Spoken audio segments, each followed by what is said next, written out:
How to kill your startup before it starts. The subtle art of failure, mastered before you even launch. In the world of startups, stories of unicorns and billion-dollar exits dominate headlines. But for every success story, there are thousands of startups that never make it past the ideation phase, or collapse shortly after. Want to join that illustrious crowd of forgotten founders? Here's your tongue-in-cheek guide to killing your startup before it even gets off the ground. 1. Start without a real problem. The fastest route to startup oblivion?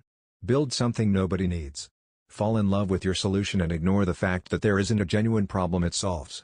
Even better, invent a problem based on your own frustrations without validating if anyone else experiences the same pain. Ask yourself, is there a real market for this? Better yet, don't ask.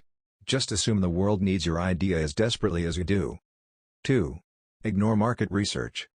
Why bother with research when you have gut instinct? Market validation is for people who lack vision, right?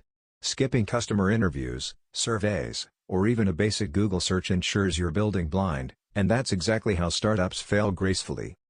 Remember, if you assume you know your customer better than they know themselves, you're already halfway to failure. 3. Obsess over perfection before launch. Delay. Polish. Delay some more. Keep adding features until your MVP turns into a full-blown, bug-ridden Frankenstein monster.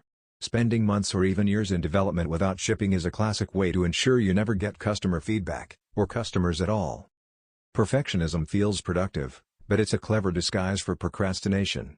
By the time you launch, if ever, the market will have moved on. 4. Build alone in a vacuum. Forget co-founders. Forget mentors. Forget advisors. You've got it all figured out, right? Isolating yourself and ignoring feedback is an excellent way to kill your idea before it matures. Solo founders can succeed, but ignoring the wisdom of others is a surefire way to ensure you don't. Bonus points if you treat constructive criticism as a personal attack.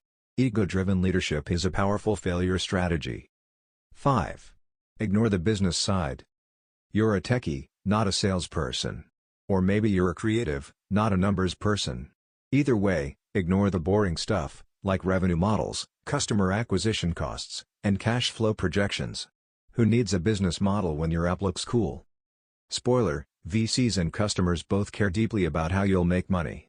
If you can't explain that clearly, they'll pass, and you'll burn out before your passion project can grow wings. 6.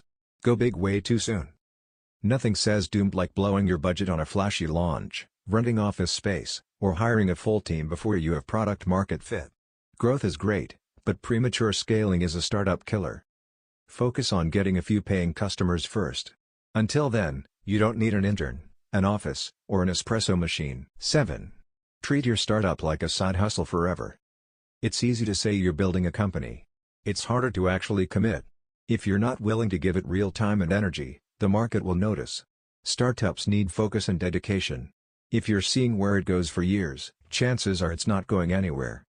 Want your startup to fade out quietly? Keep treating it like a hobby. 8. Ignore user feedback. Getting feedback is uncomfortable. It challenges your assumptions and forces you to change. So naturally, the best way to avoid growth is to ignore what your users say. Or worse, don't talk to them at all. Assume you know better than your target audience. User complaints? Just noise. Feature requests? Too demanding. Praise? That's all you really need, right? 9. Refuse to pivot. You built this product for a reason. Why change now? The market might be telling you something else would work better, but you've already invested too much. Better to go down with the ship than admit you need to steer in a new direction. Flexibility is for gymnasts. You're a founder, stubbornness is your superpower. 10. Start without passion, or start with only passion.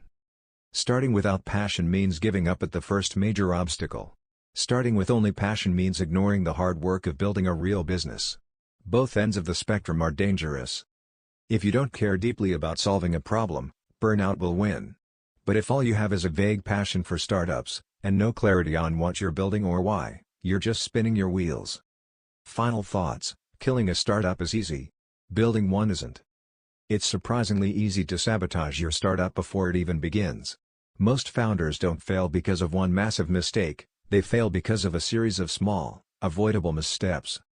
If you truly want to succeed, flip this article on its head. Validate your idea. Talk to your users. Build fast. Stay lean.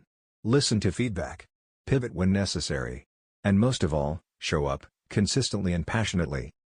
But if your goal is to join the forgotten graveyard of failed startups, just follow the steps above. Happy failing, or better yet, happy building.